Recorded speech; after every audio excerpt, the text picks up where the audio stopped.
Thank you for watching Reality Emotive Systems Theory, and today we're going to learn about how the subconscious state of mind affects our reality.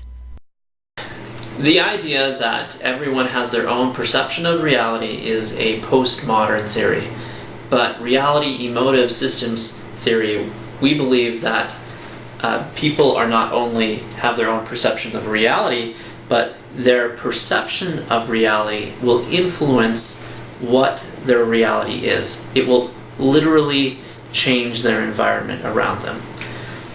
For example, you may have known somebody that is very unlucky or somebody that is very lucky.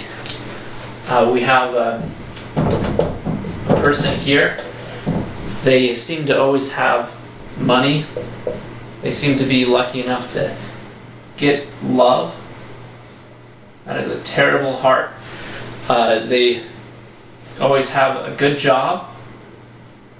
Just things seem to go their way, no matter what.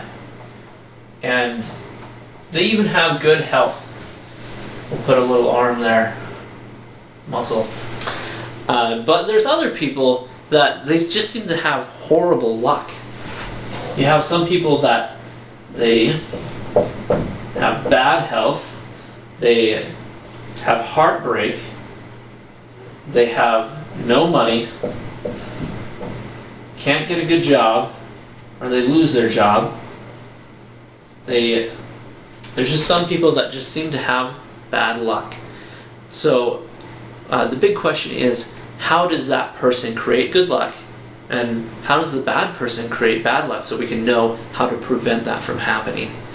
To help you understand that, most of it is in the subconscious state of mind. Some of it is the emotions, and we'll get into that at another date.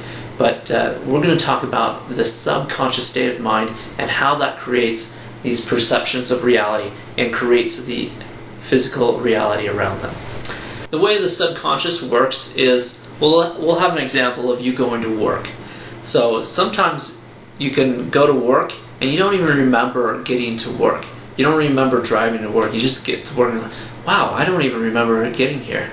And it's because you've done that going to home to work, work to home so many times that it's become repetitive to the point that you decide to have your subconscious, but you don't consciously decide it, but your subconscious takes over and does that behavior for you. You go from point A to point B without even thinking about it. This is very common for truck drivers. Truck drivers, they will drive hundreds of miles and maybe not remember the last 100 miles. And they're shifting just fine. They're making their signals. They're doing everything they're supposed to, but they don't remember it because they were doing it in their subconscious state of mind.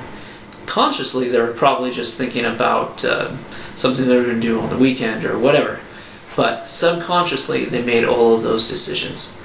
And the problem is, when you're going from point A to point B, and you're in this subconscious state of mind, not being aware of your surroundings, not being aware of what's going on outside of your own little bubble of reality, then you're passing by many opportunities. You're passing by the job of your dreams. You're passing by the man or woman of your dreams.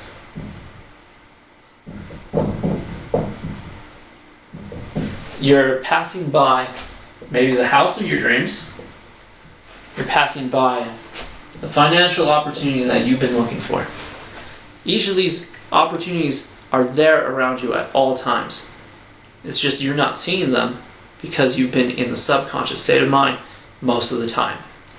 So the question is, how can you control your subconscious so that you can get these opportunities, so that you can see them? We'll go through a couple steps. Step 1, to be able to control your subconscious state of mind and to get what you're really looking for, get the great luck, great success in your life. Step 1 is to decide. Decide what you want. This is actually a very difficult step because a lot of times people, they can decide what they don't want, but it's a little harder for them to decide what they do want. They think about all the bad jobs, or they think about all the bad relationships, but it's kind of hard to think, this is exactly what I want. Particularly because if you probably knew what you want, you probably would have gotten it. So, decide what you want. Very important step. Step 2 is to envision what you want. Envision what you want. I'll put that there. What you want. This is important because you could be going from point A to point B. You could decide what you want. Let's say that you want money, but because you haven't envisioned it yet, you're still going from point A to point B, and you don't see it, you don't recognize it, because you haven't envisioned what it will look like. It's a very important step. The amazing thing about the subconscious state of mind is that, or really the mind itself, is that it doesn't tell the difference between reality and what you think. Or at least it doesn't do it very well. So you could be imagining what it looks like, and so that your subconscious will be able to recognize what it is. So you do that repetitively. The more and more and more you envision what you want, the more you will program your subconscious. Just like going from point A to point B, going from home to work, work to home, the more that you program that mind, the more repetitive decisions, more repetitive motions, the more repetitive actions, the more the subconscious will be programmed. Step 3. Step 3 is to envision acting on that opportunity.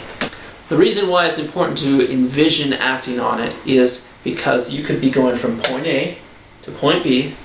Now that you've done step 2, you've envisioned it, you see it, but if you haven't done step 3, then you won't know what to do.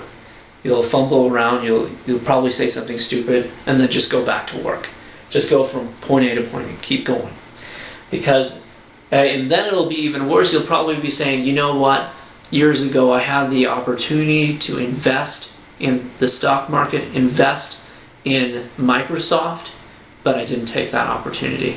And you'll hear stories like that all the time because you don't envision acting on the opportunity.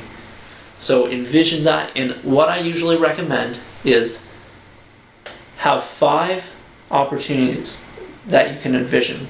5 different ways that you can recognize a moment. And then in addition to those 5, envision multiple ways of acting on each one of those opportunities. If you can do that, your subconscious will take over, just like driving that car without even knowing it, and you will get to where you need to go.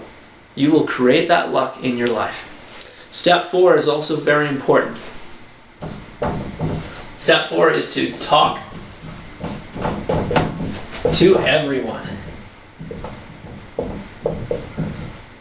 Talk to everyone about what you want.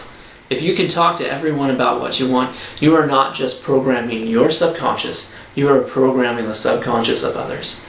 You can create a network of people acting on your behalf, subconsciously and consciously, to get what you want.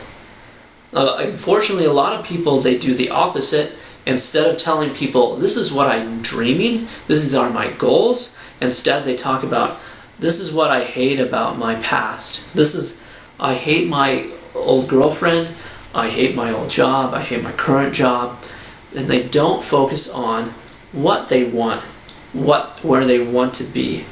And so they communicate that to other people, and it creates an environment of not just their own subconscious creating this environment, but the subconscious of everyone around them creating that environment for them as well. So if you can do this, you can find success in your life. If you enjoyed this video, please go to our website to learn more